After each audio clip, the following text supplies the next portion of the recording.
প্রিয় শিক্ষার্থী, তোমাদের এসো একাডেমিতে স্বাগতম।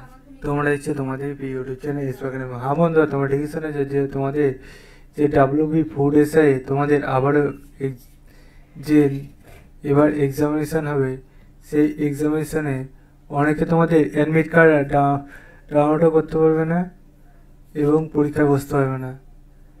কারা কারা তোমাদের এই পরীক্ষার অ্যাডমিট কার্ড ডাউনলোড করতে পারবে না এবার এবং পরীক্ষায় বসতে পারবে না, কাদের জন্য এই নির্দেশিকা সেটা দেখে নাও। ভিডিওটি পশ্চিমবাংলার ঘরে ঘরে ছেলেমেয়েদের শেয়ার করে দাও, ঠিক আছে? তোমাদের কর্মগুলো তোমরা করতে থাকো, আমার কর্ম তোমাদের আপডেট জানানো, তাই আপডেটটি জানিয়ে দিচ্ছি, দেখতে থাকো। চলো এবার সেটার শুরু করি মূল বিষয়টি।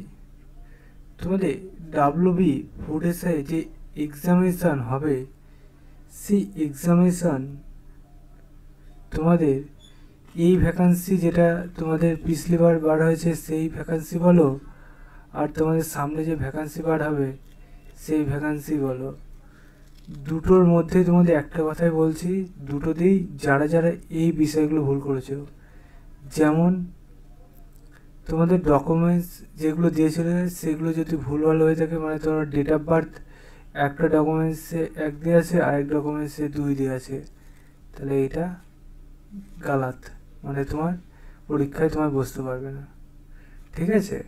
দ্বিতীয় ফল্ট, তোমার ছবির সাথে তোমার আধার কার্ডে ম্যাচিং করছে না।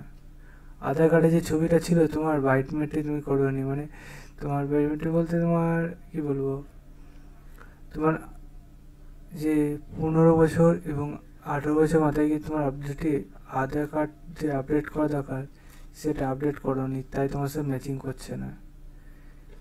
তাদেরও তোমাদের ফুড এসআই নতুন ভ্যাকান্সি বসতে দেওয়া হবে না পরীক্ষায়। তাই তোমাদের যত সময়ের মধ্যে তোমরা এই কাজগুলো করে কমপ্লিট করে নেও, ঠিক আছে? মানে তোমার ডকুমেন্টসটা দেখো ঠিকঠাক করে রেখো, তাই তোমাদের সামনে ভ্যাকান্সি বসতে পারবে, এই ভ্যাকান্সিতে বসতে পারবে। তাই তোমাদের যে সমস্ত কাজ বলছি সেই সমস্ত কাজগুলো করতে থাকো। আরও আপডেট জানতে চাইলে কমেন্ট সেকশানে কমেন্ট করো, তোমাদের আমি নেক্সট ভিডিওতে জানিয়ে দেবো। চলো বন্ধুরা, আজকে এই পর্যন্ত থাক। আজকে কিছু পর একটা নেক্সট ভিডিও দেখাবে। সেই বন্ধু সুস্থ থাকো, ভালো থাকো। জয় হিন্দ, জয় ভারত।